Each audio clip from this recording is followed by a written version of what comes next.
Hello and thanks for visiting my profile. Let's discuss a scenario. You are a business owner and you have just recently established a business. You consulted someone for a website and he gave you one. But what next?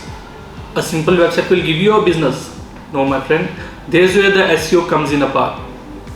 By targeting specific keywords and creating a organic, high quality content for your website, you can attract more potential customers to your website. More customers means more business, that means more ROI. Means finally you are successful to bring more potential customers to your website. Search engine optimization is not just about the specific keywords. It involves technical aspects, user experience, and high quality content creation.